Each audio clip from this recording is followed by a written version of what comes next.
Ente. InsyaAllah.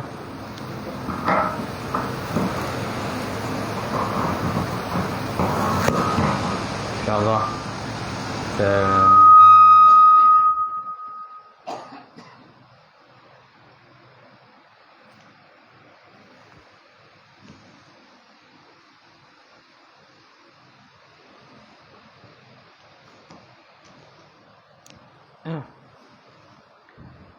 Baik, kita mulakan kuliah malam ni dengan sama-sama membaca kitab.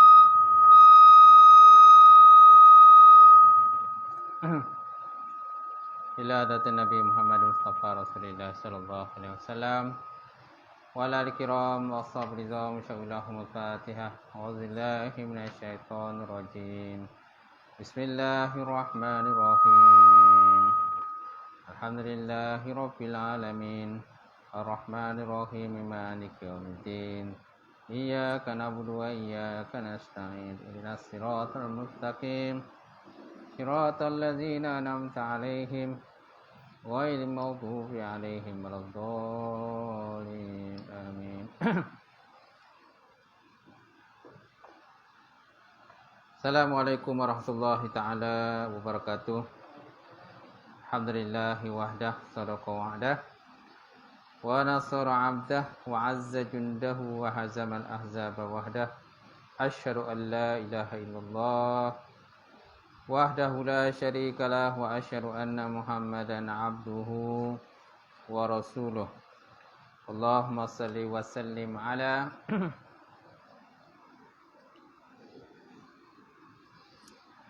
Sayyidina wa nabina wa habibina wa syafina wa zuhrina wa maulana Muhammad imamil muttaqin wa qaidul jahidin wa ala alihi wa sahbihi wa man da'a bi da'watihi wa sanna bi sunnatihi ila yaumiddin.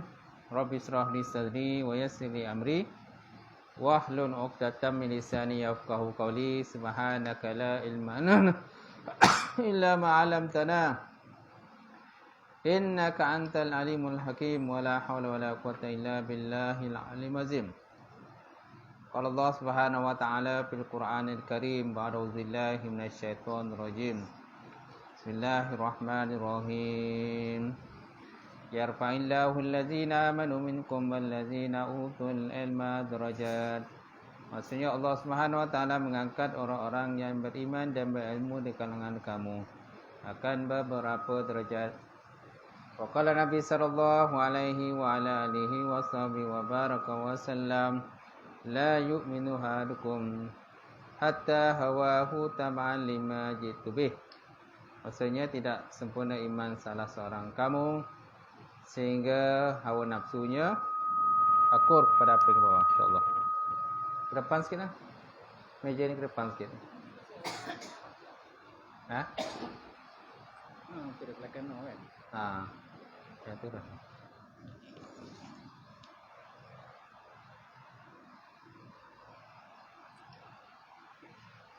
Boleh. Ya mati ya Tuan Imam kita. Tak lupa juga semulakan Tuan Bilal, Jawatan Kuasa Surau, sidang jamaah muslimin muslimat, mukminin mukminat wa ta'ala. Alhamdulillah, kita merafakkan segi-segi puji dan syukur kepada Allah Subhanahu wa taala kerana dengan izin Allah Subhanahu wa taala sekali lagi kita dipertemukan pada malam ini untuk kita menyambung hadis seterusnya, iaitu hadis di hadis apa dah? Hadis 34. Baik, hadis 34, 36.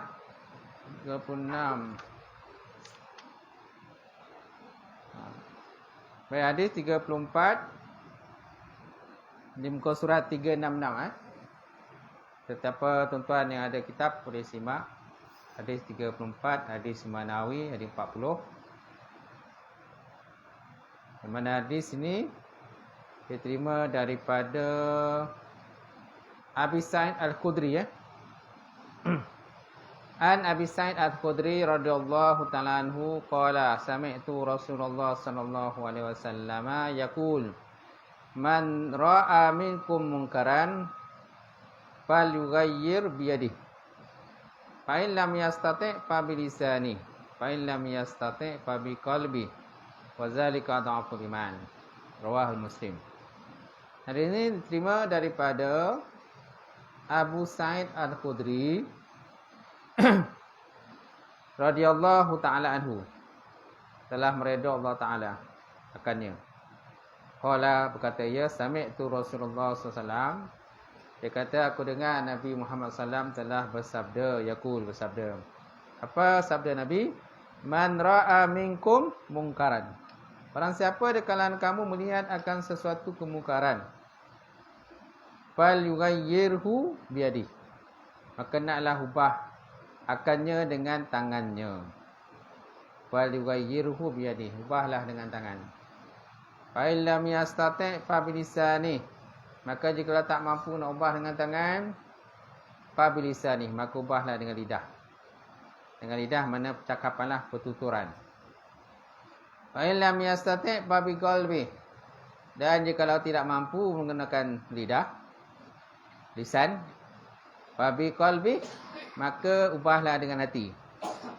Wa zalika adhaful iman, dan demikian tadi, demikian mana? Ubah dengan hati tadi, adhaful iman. Itu dah katakan selemah-lemah iman. Selemah-lemah iman. Baik.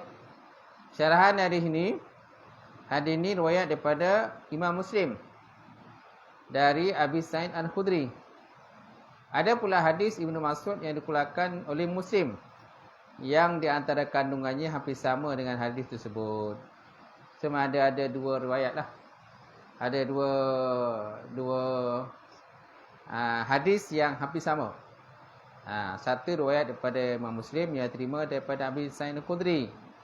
Satu lagi hadis riwayat daripada Muslim juga, tapi terima daripada Ibnu Mas'ud. Cuma tak disebutkan lafaz hadis daripada Ibnu Mas'ud di sinilah. Betul. So, apakah nilaian hadis? Apakah nilaian hadis?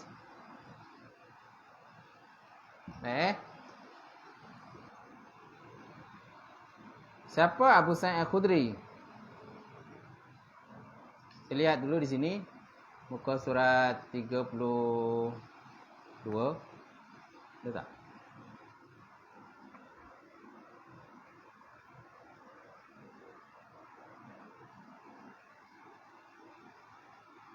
Tak ada tak? Hadis 32. Baik. Jadi apakah nilaian hadis ni tuan-tuan? Nilaian dia, hadis ni mengandungi suatu pengertian yang bernilai, yang patut diperhatikan dengan penuh minat oleh orang Islam demi kebaikan masyarakatnya. Demi kebaikan masyarakatnya. Mengingatkan kebaikannya adalah kerana dari persamaan rasa bertanggungjawab dalam usaha mencegah segala munkar yang merosak sendi kepribadian hidup dalam masyarakat. Okey, perkara pengubahan yang munkar. Yang pertama dia kata. Jadi Nabi Muhammad SAW menyatakan dalam hadis tersebut, barang siapa antara kamu melihat kemungkaran, maka hendaklah dia mengubahnya. Kemudian diterangkan cara pengubahan itu satu persatu menurut sekadar yang terupaya. Jadi kewajipan pengubahan ini adalah di atas orang yang melihat kemungkaran. Kemungkaran ialah sesuatu yang diingkar. Yang sesuatu yang diingkar oleh syarak atau yang tidak disukai, iaitu seperti meninggalkan yang diwajibkan. Ini antara bentuk kemungkaran lah. Meninggalkan satu benda yang wajib. Contohnya meninggalkan solat, benda munkar lah. Meninggalkan berpuasa, munkar. Tidak menutup aurat, munkar. Minum arak, munkar. Jadi kemungkaran adalah sesuatu yang diingkar oleh syarak atau yang tidak disukai oleh syarak. Iaitu seperti meninggalkan wajibkan atau melakukan diharamkan secara terbuka ataupun terang-terangan lah. Minum arak di jalanan. Kan? Berdua-duaan lelaki perempuan. Di tempat yang sunyi kan. Macam tu. Terang-terang lah nampak. Jadi masuk dalam arti melihat ialah mengetahui secara pasti kemungkaran itu berlaku pada tempat yang tertentu. Itu maksud melihat kemungkaran tu. Kan? Mengetahui secara pasti di mana tempat tu berlaku lah. Di mana tempat tu berlaku, pukul berapa berlaku, jam berapa berlaku. Jadi kalau boleh cegah kemungkaran, cegahlah macam tu. Kalau tak boleh, buatlah aduan. Buat aduan pada pihak yang berkuasa. Sebab ada masanya kalau kita nak cegah mungkar, orang yang kita cegah tu kadang dia gertak kita pun ada juga. Dia gertak kita, dia ancam kita dengan pisau, dia ancam kita dengan parang, dia ancam kita dengan macam-macam lah. Nak pukul kita kan. Kita nak nasihatkan dia tapi dia marah kita kan. Macam tu. Jadi dalam kes macam tu, kalau kita tak mampu, panggillah pihak berkuasa. Pihak polis ke, bahagian muat kuasa, Jabatan Agama kan. Apa je lah mengenai puasa. Bahagian muat kuasa kan banyak di Malaysia ni. Kita ada Jabatan Agama, kita ada Kastam, kita ada penjaga rasuah kan. Banyak kan. Polis. Baik. Jadi pada hadis yang lain ada diterangkan betapa beratnya tanggungjawab dalam perkara mencegah perkara yang mungkar atau maksiat, sehingga dijelaskan akibat yang akan dikenakan sekiranya perkara itu dibiarkan begitu saja. Maknanya kalau mungkar itu dibiarkan saja, maknanya akan ada implikasi lain lah. Ada kesan buruk yang lain.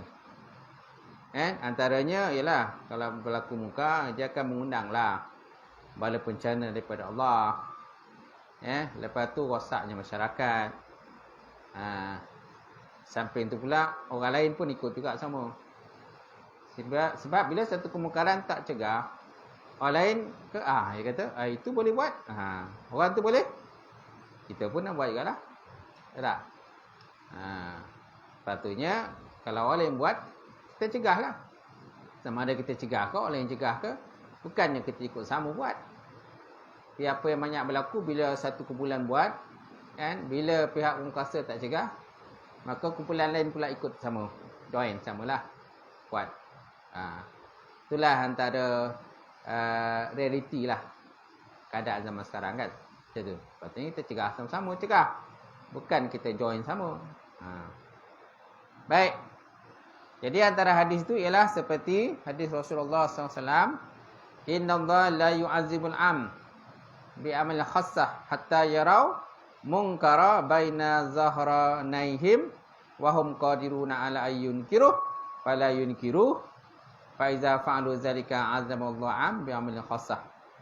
Azamallahu am wal khassah. Maksudnya sesungguhnya Allah Ta'ala tidak menyaksa orang ramai dengan perbuatan orang-orang yang tertentu. Bi'amal khassah, amalan tertentu lah. Orang-orang jumlahnya sedikit lah. Jadi yang buat mungkar tu tak ramai. Tapi yang ramai ni tak nak cegah. Hatta yarau munkara baina zahrihim. Sehingga melihatlah mereka itu kemungkaran di antara mereka. Di tengah-tengah mereka. Wahum qadiruna ala ayyunkiruhu. Padahal yang melihat tu mampu nak cegah. Fala yunkiruh. Tapi mereka tak nak cegah. Fa iza fa'alu zalika, apabila mereka melakukan demikian, azaballahu am wal khassah. Lalu Allah Ta'ala menurunkan azab kepada kumpulan yang ramai dan sedikit tadi. Jadi yang kena azab semualah. Itu yang kadang-kadang kita dengar bala bencana datang kan. Bila bala bencana datang, dia tak kira orang kat situ ada orang semayang ke, orang tak semayang ke, orang soleh ke, atau orang tak soleh ke. Kalau Allah Ta'ala nak turunkan azab tu, dia akan sapu bersih lah. Kan itu. Nasib-nasib lah. Kalau siapa selamat tu, selamatlah. Tapi biasanya semua akan kena. Macam tu. Itu sebabnya bila itu nampak muka, cubalah cegah. Cegahlah secepat mungkinlah sebelum benda itu merebak. Kalau ada merebak kan susah. Betul kan? Baik. Jadi Allah Ta'ala sebut, sungguh Allah Ta'ala tidak mengazab kumpulan yang ramai dengan amalan kumpulan tertentu, kumpulan sedikit. Sehingga mereka itu melihat kemungkaran di antara harapan mereka atau tengah-tengah mereka. Wahum qadiruna ala ayyan kiruh, padahal mereka mampu untuk mencegah. Fala yunkiru, tapi mereka tak nak cegah. Fa iza fa'alu zalika, apabila mereka melakukan demikian, Allah Ta'ala menurunkan azab pada kumpulan sedikit dan kumpulan ramai. Cuma dalam konteks kita nak cegah kemungkaran ni, ialah biasa kadang kena terpaksa ikut prosedur lah, SOP dia kan. Nak cegah muka pun kena ikut SOP juga. Kena juga ikut dia punya law dia tu kan. Peraturan nak cegah. Sebab kalau tak betul cara kan, dia pula akan saman kita pula di mahkamah. Kita niat baik, kita niat murni nak cegah. Tapi niat murni kita tu kadang disalahkan, ertikan oleh orang yang kita nak cegah muka tu. Maka tu yang terjadi banyak berlaku kadang. Dia pergi saman kita di mahkamah, dakwa kita mahkamah. Dia kata kita menceroboh dia, kita mengganggu dia, mengganggu hak asasi dia dan sebagainya. Itu sebabnya kalau kita nak cegah muka pun kena tahu juga peraturan undang-undang lah. Undang-undang kena tahu boleh ke tak boleh. Tapi kalau setakat benda-benda muka kecil-kecil ni tak ada masalah lah, boleh cegah sendiri. Tapi kalau kes yang besar-besar ni, kenalah tahu peraturan dia. Nak tangkap orang tu, nak masuk lah rumah dia kan, contoh kan. Kena peraturan dia. Silap bulan kan kita pula ini dakwa. Sebab banyak berlaku kadang-kadang. Pencuri tak salah, yang kena curi salah. Ataupun pencuri tak salah, yang melaporkan pencuri itu yang bersalah.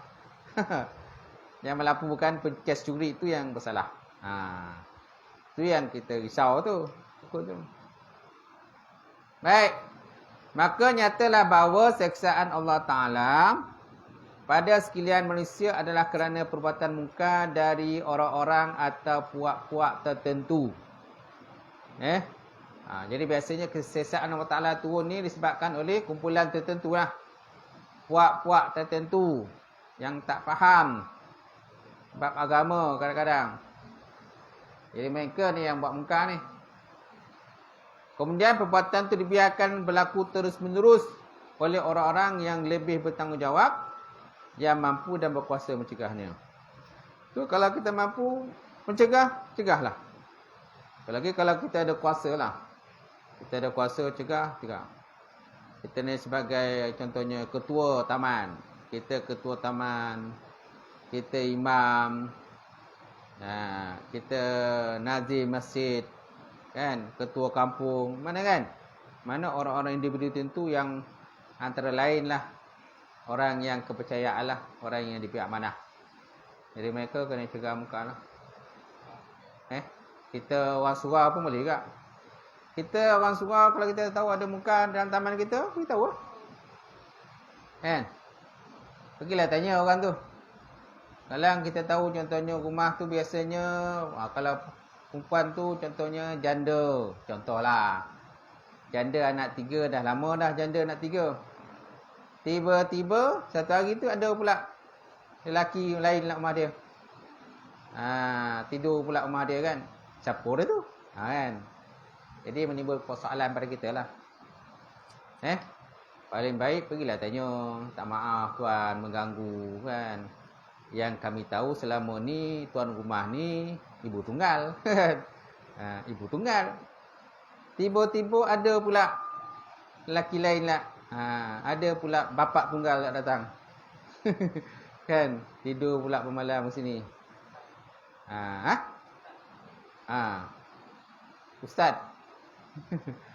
Jadi kita nak tahulah kan, apa tuan punya ni hubungan.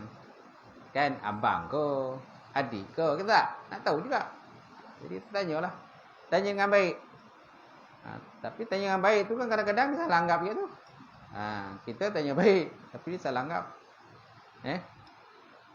Dia kata kita nak mengaibkan dia lah, menjatuhkan maruah diri dia dan sebagainya. Sedangkan kita niat kita murni, niat yang baik, nak cegah kemungkaran, macam tu. Kalau ada kahwin je lah, yalah ada kahwin. Alhamdulillah lah kalau ada kahwin.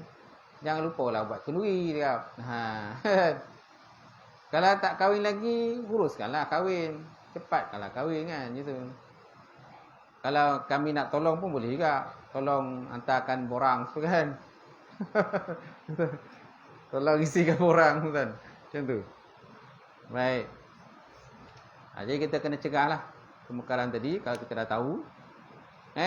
Kemungkaran banyak jenis lah. Ada kemungkaran di dalam surau, ada kemungkaran dalam masjid, ada kemungkaran di lapangan, ada kemungkaran dalam rumah kita sendiri, kan? Ada kemungkaran dalam internet, banyaklah.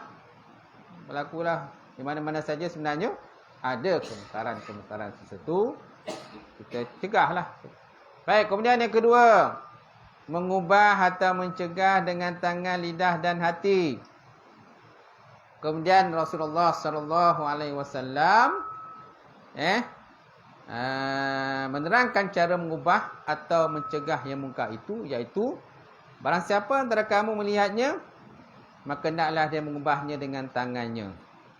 Jika dia tak berkuasa, maka hendaklah ubah dengan lidah. Jika tak berkuasa, maka ubahlah dengan hati. Demikian tadi, mengubah hati adalah selemah-lemah iman. Jadi menurut keterangan hadis ini ada cara mengubah mungkar. So cara mengubah mungkar ada 3. Pertama, macam mana mengubah dengan tangan? Pertama mengubah tangan dia kata, iaitu dengan kekuatan atau dengan kekuasaan orangnya menurut cara yang lebih berkesan. Pertama sama ada dengan kekuatan teruslah. Tangkap dia terus dengan tangan kita, tangan kosong dah. Kalau kita ada pistol, macam buat kuasa ada pistol kan. Dia boleh gunakan pistolnya. Tapi nak guna pistol pun ada peraturan kan.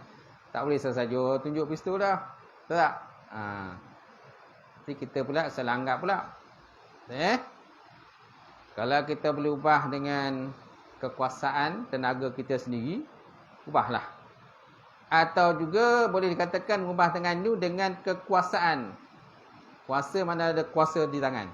Bila ada kuasa, kita boleh arahkan orang. Tak ada kuasa, boleh arahkan orang tak? Tak boleh. Kalau ada kuasa, kita ni bos, tempat kerja kita, kita boleh arahkan orang bawah kita, pergilah, tangkap. Gitu kan? Tapi nak tangkap pun biasanya dia akan buat risikan dulu. Polis ada risikan. Polis biasanya ada risikan.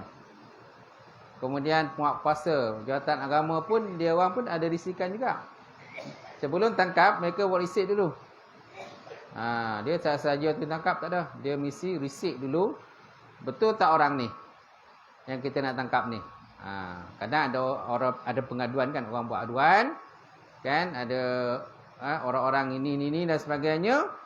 Biasanya dia akan lepak kat rumah ni pukul sekian. Siapa orang Jadi jawatan agama dia akan hantar risikan lah, risik. Betul tak benda tu? Orang tu ada tak masa tu? Supaya nanti bila yang tukang tangkap ni tak adalah datang situ buang masa je. Buang masa datang tapi orang nak tangkap pun tak ada. Pun tak guna. Mestilah buat risikan dulu, ataupun contohnya si pengadu telefon. Orang tu ada kat rumah. Dia tengah berdua-duaan, lelaki perempuan lah contohlah dalam rumah tu. Jadi minta tuan datang. Jadi kena datang lah macam tu. Sama ada mana dia dapat maklumat lah. Mana yang tukang tangkap dapat maklumat daripada pengadu.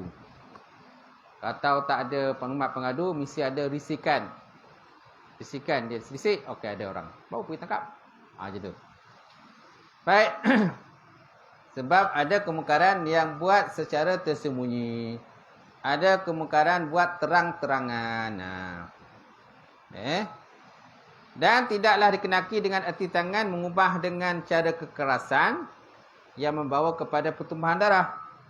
Atau dengan cara yang menimbulkan kekacauan yang lebih dahsyat. Macam mananya dari perkara yang mungkar tadi. Nampak? Jadi bukan guna tangan tadi nak cegah tu lagi teruk pula. Tak guna kalau kita nak cegah tapi lebih banyak pula orang mati. Sepatutnya mati seorangnya ataupun tak ada orang mati. Tapi bila nak cegah tadi dah meleret-leret pula, ramai pula yang mati. Maknanya dia akan bawa risiko kesan yang lain lah. Ataupun berlakunya kekacauan yang lebih dahsyat. Contohlah kalau orang nak merusuh ataupun orang gila nak merusuh, kan? Kita nak tangkap orang gila, macam mana? Kena ada cara dan kaedah nak tangkap lah.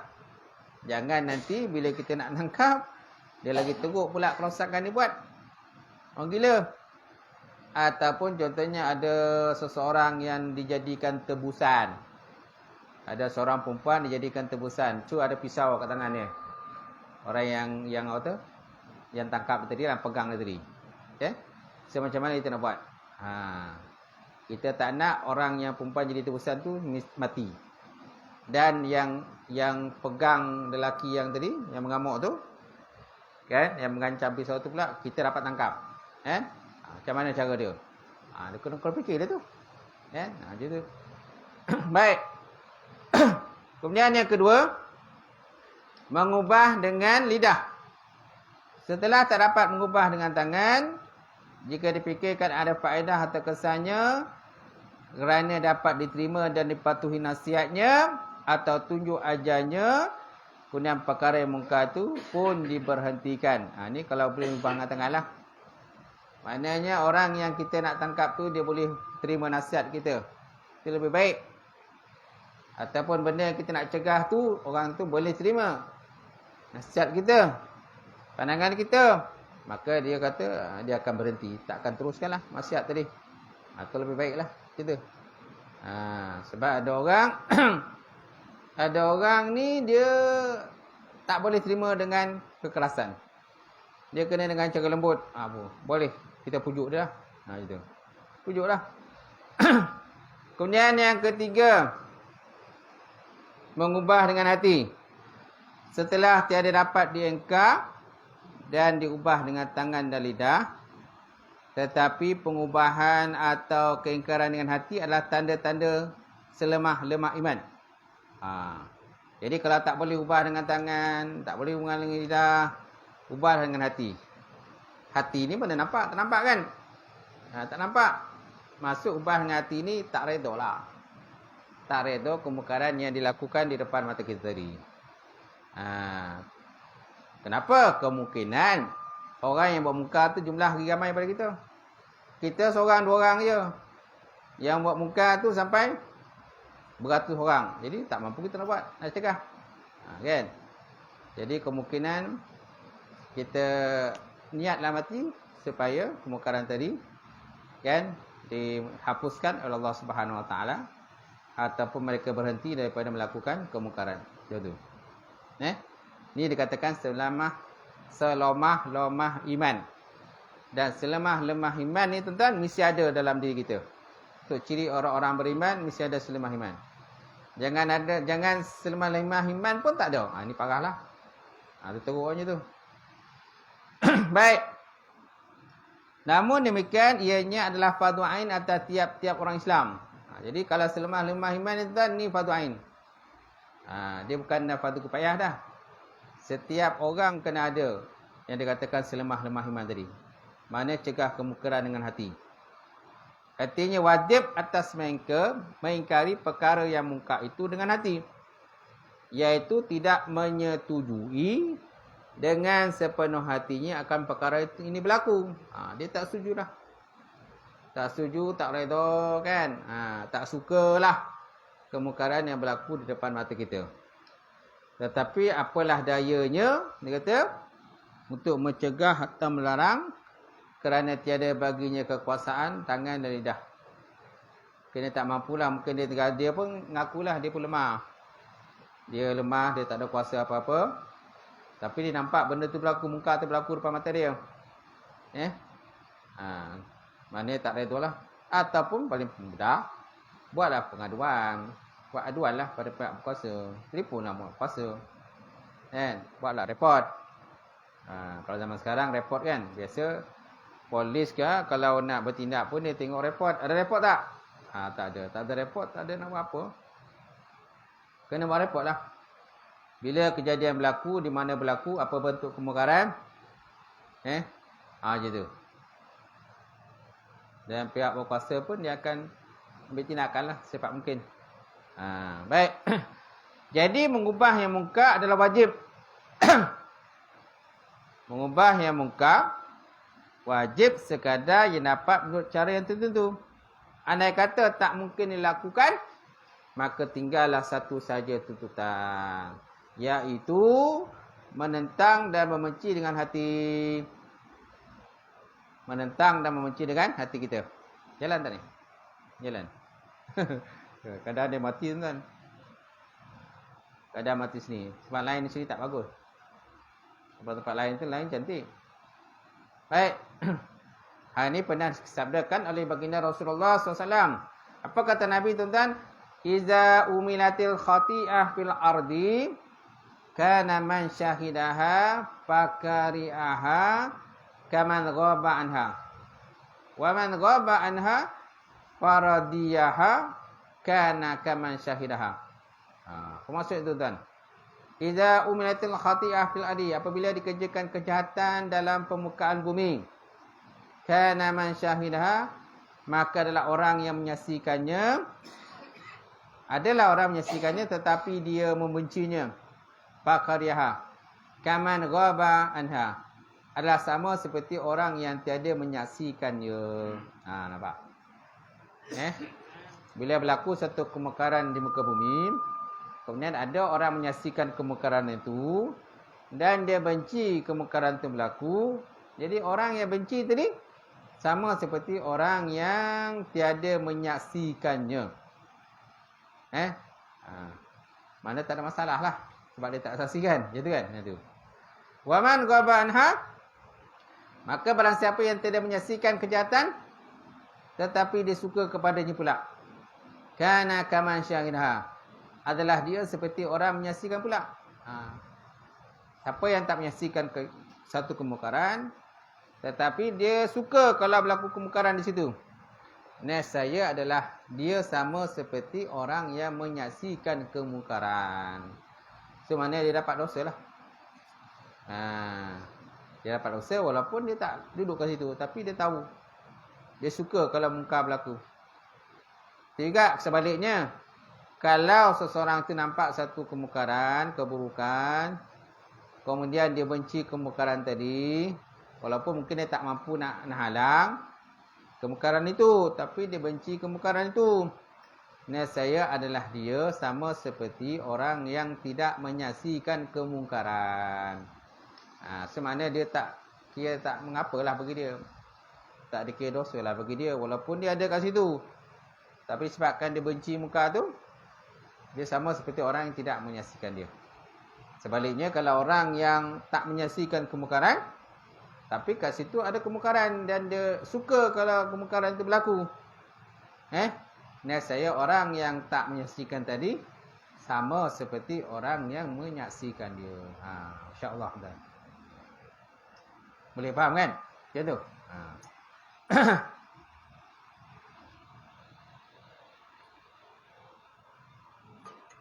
Kemudian kewajipan mencegah munkar. Kewajipan ini adalah dituntut untuk dilaksanakan dalam suatu masyarakat. Dan tiada gugur kewajipan ini bagi orang yang dapat melaksanakan semata-mata kerana takut kehilangan nama baginya atau kedudukannya. Dan takut yang seperti ini adalah dicela.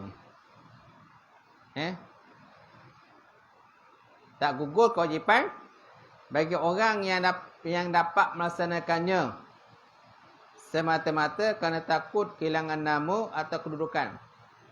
Kalau ikutkan dia mampu nak cegah, tapi tak nak cegah. Sebab apa? Nanti hilang nama, hilang kedudukan, hilang pangkat dan sebagainya. Dia takut dipukul, digertak, diancam dan sebagainya. Maka inilah dicela lah. benda ni dicela tuan-tuan. Apalagi kalau ada yang separuhnya minta rasuah, ada juga tu. Yang terus minta rasuah lah. Boleh kau buat, bagi duit lah. Kau boleh bagi duit, ulur duit, dah ulur duit, dapat orang kata paling tidak pun 10,000 sekali ulur. Kalau dah 5 kali ulur, dah berapa dapat? Dah 50,000 dapat kan? Tu yang kadang-kadang kita dengar tu. Pihak berkuasa ditangkap. Kan? Pegawai penguatkuasa ditangkap. Pecah amanah. Kan? Menerima duit suapan. Menerima rasuah. Sebab apa? Kerana nak kaya cepat, nak senang cepat. Jadi ambillah duit tu. Akhirnya tertangkap. Siapa yang buruk nama? Itu. Kan? Di sini dah juga ahli keluarga lah. Baik, kemudian kewajipan ini sememangnya berat. Yalah, benda nak cegah munkar kan tu lah benda berat. Senang nak cegah munkar ni tuan-tuan. Silap-silap nyawa pun boleh melayang. Silap-silap nyawa pun boleh melayang. Nak cegah munkar tuan-tuan. Apalagi orang nak munkar tu dia biasalah orang nak munkar ni kadang dia mempertahankan kemungkaran tu. Dia pun ada dia punya kaki-kaki pukul dia. Dia ada geng-geng kaki pukul ni. Kalau kita cegah kan, dia panggil lah dia punya geng dia. Dia akan ancam kita. Dia ancam anak isteri kita. Kan? Dia getak kita. Dia telefon kita, dia hantar mesej kat kita. Ataupun contohnya ditahan kereta kita tengah jalan. Kita tengah nak balik kerja, ditahan. Jadi 5-6 orang kan macam tu. Itu biasalah. Kita nak cegah munkar bukan senang kan? Bukan senang cegah munkar. Silap-silap kan nyawa kita pun melayang. Macam tu. Baik. Jadi kewajipan itu memang sememangnya berat. Tetapi mulialah. Dan tidak mungkin sebarang orang dapat melaksanakannya. Hanya orang yang mempunyai kekuatan dan keberanian jiwa saja yang dapat bertindak demikian. Dia kalau nak jadi penguatkuasa ni kena berani. Kalau penakut macam mana? Nak jadi polis mesti berani. Kalau penakut macam mana? Dengan ular kocik pun takut. Ular menintih. Terkejut kan itu. Ular kocik menintih terkejut. Ya mesti berani lah. Nak jadi penguatkuasa kan, polis, custom kan, pencegah rasuah, mestilah berani, tegas kan. Baik. Jadi tidak mungkin sebarang orang dapat melaksanakannya. Hanya orang yang punya kekuatan dan keberanian jiwa saja yang dapat bertindak demikian. Lepas itu pula ada pula orang kata apa tu? Ilmu mempertahankan diri tu tak? Tu pun kena ada juga. Silat kena ada juga. Jangan silap pulut je. Silap pulut tak jadi dah. Dia lebih pada bunga-bunga je kan. Mestilah tahu juga macam mana nak menjatuhkan lawan. Sebab ada masanya orang kita nak tangkap itu dia akan kan, dia akan agresif, betul tak? Dia akan agresif kan. Dia akan marah, dia akan naik share lah. Sila kita naik share. Bila naik share ni parah kan. Kita pun kena juga kunci dia macam mana nak kunci kan. Jangan kita terkunci sudah. Jangan kita terkunci sudah. Kita nak kunci dia, dia kunci kita balik. Itu. Baik, kemudian keberanian jiwa saja yang dapat bertindak demikian. Berani berkata benar. Berani menunjukkan yang salah. Walau pada siapa jua pun. Tiada takut dicela. Nampak? Tak takut dicela. Kalau kita nak orang, kadang dia provoke kita. Orang kita nak tangkap tu buat maksiat ni kadang dia provoke kita. Dia gertak kita kan. Dia ancam kita dengan parang, dengan pistol ke, Dengan sabit ke, dengan senapan gajah ke. Cerita Pilambi, cerita senapan gajah kan. Macam tu. Dia ancam keluarga kita macam-macam lah. Macam. Jadi tiada takut dicela. Mestilah berani. Berani macam cerita Nustan tu lah. India tu macam tu. Kalau cerita calling polis lah, kita tengoklah macam mana dia berani. Kan macam tu. Sampai 100 orang pun terpanting kerja. Dia cerita ni cerita calling, tameng ni tu. Banyak lebih action kamera je macam tu. Pernah tengok kan kita ni? Tengoklah. Tendang ni sikit je tapi dia punya melambung tu main lagi jauh ke. Tendang sikit melambung jauh. Linding pun pecah. Itu cerita tameng tu, cerita calling. Cerita Ustaz macam tu juga. Dia kalau cerita kalau ganas tu kan betul lah. India tu. Tapi banyak lebih pada taktik kamera lah macam tu. Tiada takut dicela atau ditempelak atau diprobok oleh manusia dalam usaha menegakkan sesuatu yang benar dan melenyapkan sesuatu yang salah. Yang demikian tidaklah ia jadi orang yang dikatakan Rasul dalam sabdanya Nabi. Apa kata Nabi? Inna Allah Ta'ala yaqulu lil 'abdi yaumal qiyamah ma mana'aka iza ra'aita munkara ay la yughayyiruh alla yughayyiruh fayaqulu rabbi khasyatin nas fayaqulu ya kunta haqqa an takhsha. Maksudnya apa tuan-tuan? Inna Allah Ta'ala, sesungguhnya Allah Subhanahu Wa Ta'ala yaqul, berkata, berfirman, lil abdi yaumal qiyamah, pada hamba, pada seorang hamba pada hari kiamat. Apa kata Allah Ta'ala? Ma mana'aka, apa yang menegah akan dikau, iza ra'aita munkar, apabila kau lihat kemungkaran, alla yughayyiru, bahawa kamu tak cegah. Dia kata, kenapa kamu tak ubah, tak cegah? Apa jawapan hamba tadi? Fayaqulu, maka hamba tadi jawab, Rabbi khasyatan nas, wahai Tuanku, aku takut pada manusia. Kenapa Allah Ta'ala tanya pada hamba dia, kenapa kau tak cegah mungkar waktu kat dunia dulu? Sedangkan kamu nampak benda tu salah, segi hukumnya salah, segi peraturannya salah. Kenapa? Maka hamba terjawab, khasyatal nas, aku takut pada manusia, ya Allah. Apa jawapan Allah Ta'ala? Fayaqulu ya kunta haqqa an takhsha, kepada aku sepatutnya kau lebih berhak untuk takut, kata Allah.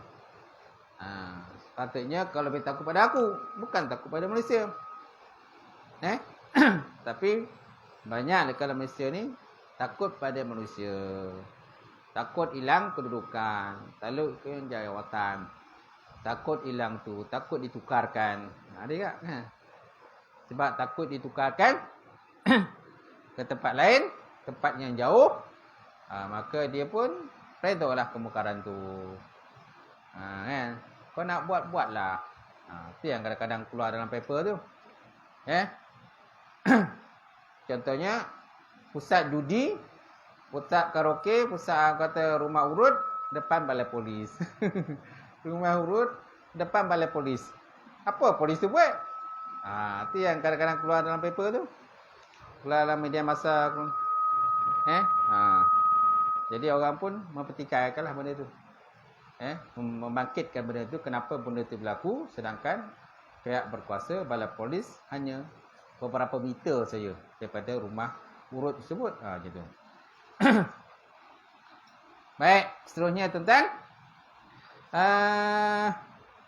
Kemudian menyatakan yang benar dan yang salah secara membina adalah perkara yang amat sukar, pahit sangat untuk diterima. Betul tak? Menyatakan benar dan yang salah secara membina adalah perkara yang sukar, pahit nak diterima. Itu sebab Nabi pernah sabda tu. Qulil haq walau kana muran. Katakan yang benar walaupun pahit. Katakan benar walaupun pahit. Yalah pahit lah. Nak ubah benda yang tak elok ni bukan senang. Apalagi kalau orang tu tak boleh terima kita punya cakap. Itu yang kata pahit tu. Pahit bagi dia lah. Tapi pahit tu lah sebenarnya jadi ubat pada dia. Tapi dia salah perhitungan. Dia kata kita ni nak mengaibkan dia. Kita ni nak menjatuh maruah dia. Kita ni nak menceroboh hak dia. Kita ni dah melanggar hak asasi manusia. Kan? Dia kata Malaysia ni bebas. Bebas boleh buat apa saja. Baik.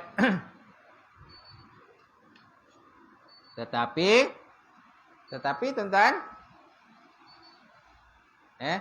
tetapi dilakukan juga demikian untuk kebaikan umat. Kerana kebaikan tidak akan ada dalam kesalahan. Kerana kebaikan tidak ada dalam kesalahan, dan ini adalah jihad, suatu perjuangan yang tiada habis-habis. Apa? Nak cegah muka pun dia macam satu jihad lah. Jihad perjuangan lah. Menegakkan benda yang baik. Menegakkan benda yang baik. Kerana itu merupakan sunnah para nabi dan para rasul. Dan perjuangan seperti ini adalah yang utama. Terutama kalau dihadapkan kepada orang atau golongan yang punya kedudukan yang mengendalikan suatu masyarakat. Apalagi kalau nak cegah, contohnya yang buat benda tu, contohnya orang atas. Lagi parah lah. Patutnya orang atas ni menunjukkan akhlak yang baik.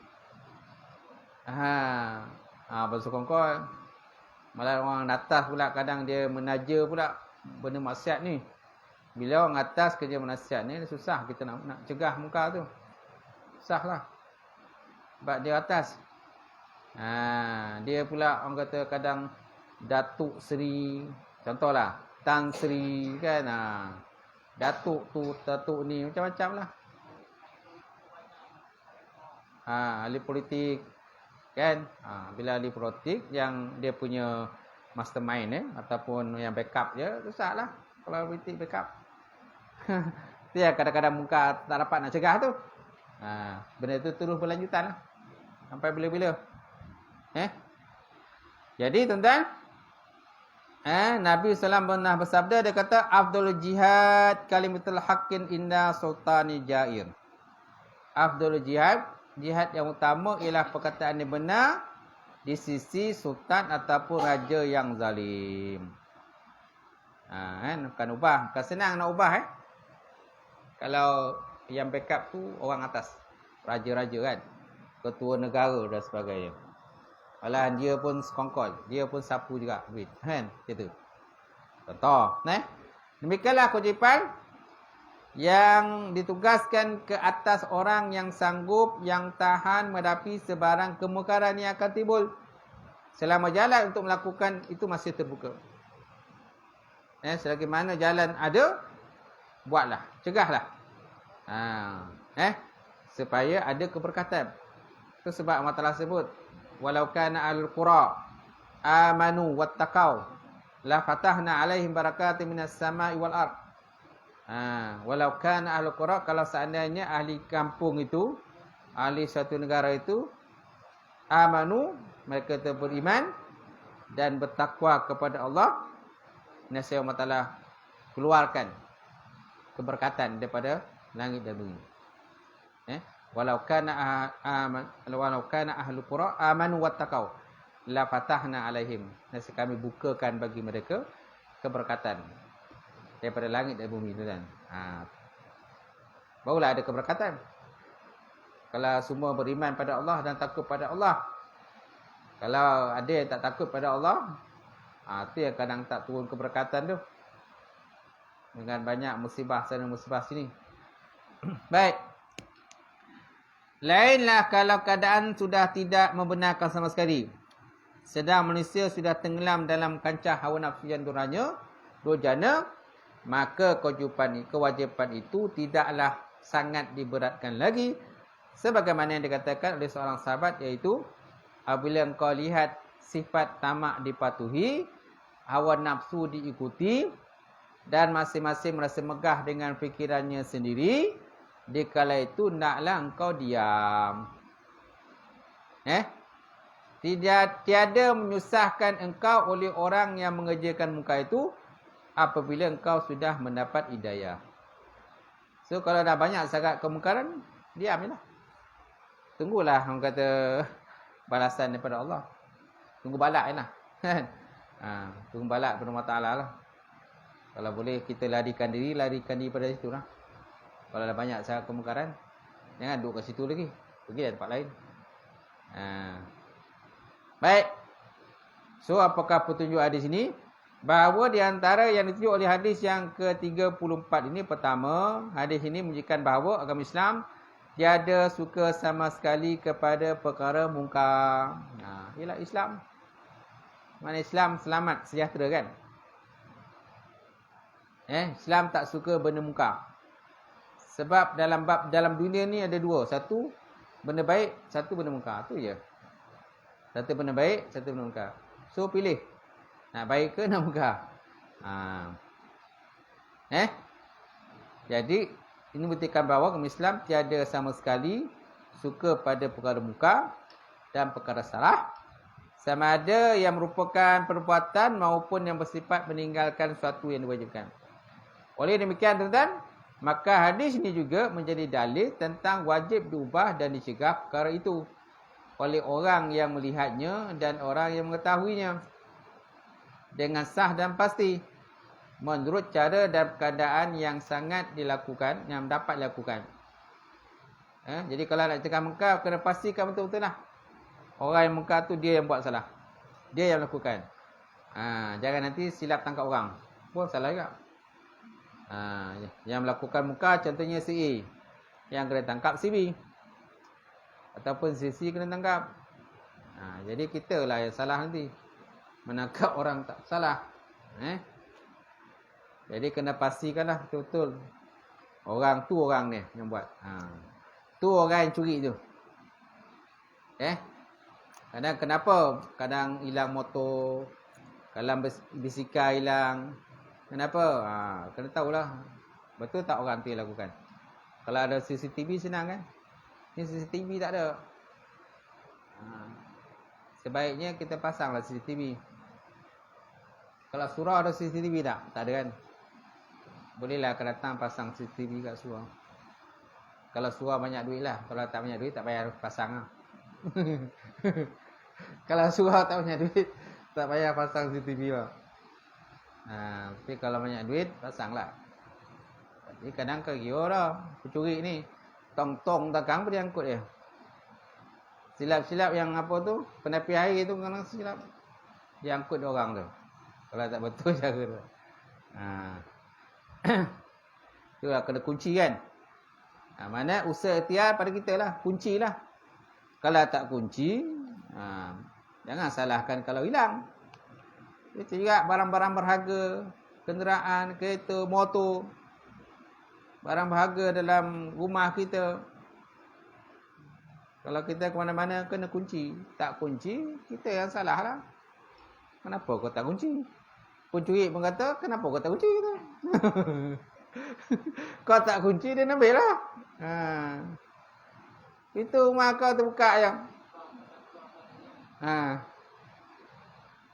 Tak? Pintu rumah kau terbuka. Ya, jadi motor tu tak kunci pula. Kayak motor tu memang senang nak curi. Tak berkunci. Mana usaha ikhtiar lah pada kita kan. Ini tak ada usaha ikhtiar. Biar macam tu je. Kopeh dia orang. Jangan salahkan pencuri pula. Pencuri kata, jangan salah Dan. Sebab kau tak kunci gitu. Baik, kemudian yang kedua. Juga menunjukkan bahawa perbuatan melarang dan mengubah perkara tersebut ada hubungan dengan iman. Dia pun ada hubungan iman jugalah. Dalam bab cegah ni.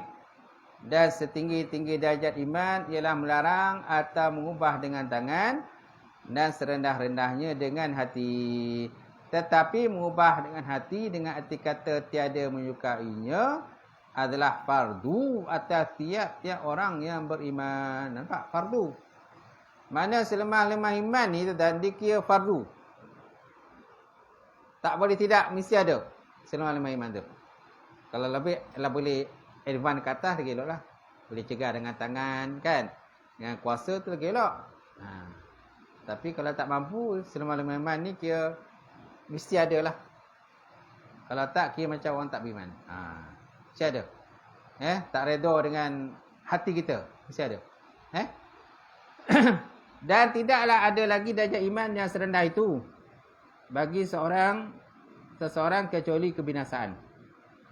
Sebagaimana kata Ibn Mas'ud, dia kata halaka man lam ya'rif biqalbihi al-ma'ruf wal munkar. Dia kata halaka man lam ya'rif biqalbihi al-ma'ruf wal munkar. Binasalah orang yang tidak mengetahui dengan hatinya akan yang hak dan yang mungkar. Binasa. Mana dalam hati pun tak ada perasaan nak cegah mungkar tadi. Tak reda, tak ada langsung. So kira binasa lah tu. Jadi perkataan ini adalah menunjukkan bahawa mengetahui yang baik dengan hati serta menyukainya dan mengetahui yang mungkar serta tidak menyetujuinya adalah fardu yang tiada pernah gugur dan tidak dituntut. Sebab itu orang yang tiada mengetahui dengan cara itu adalah binasa. Semana orang yang tak ada perasaan iman langsung dalam hatinya, tak reda dengan apa orang buat kemungkaran tadi, semana kita orang binasa. Binasalah kita. Wallahu a'lam bissawab wa ilaihi marji'u wal ma'ab. Ada soalan sebelum saya tutup? Ada pertanyaan tak?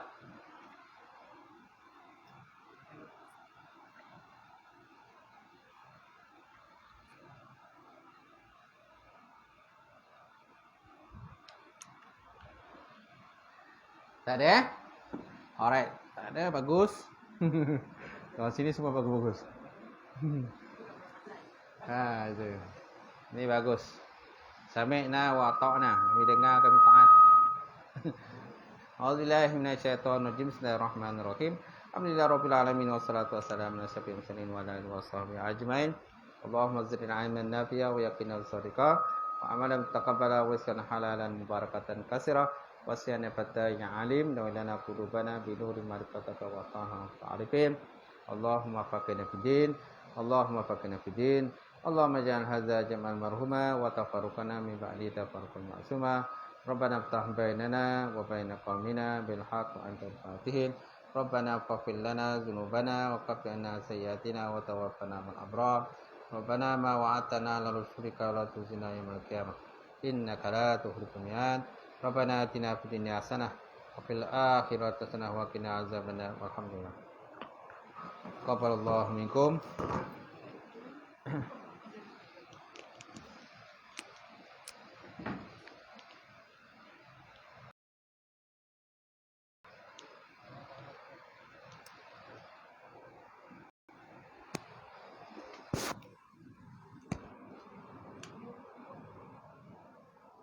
Tak tekan ni. Sekarang tak tekan. Tidur.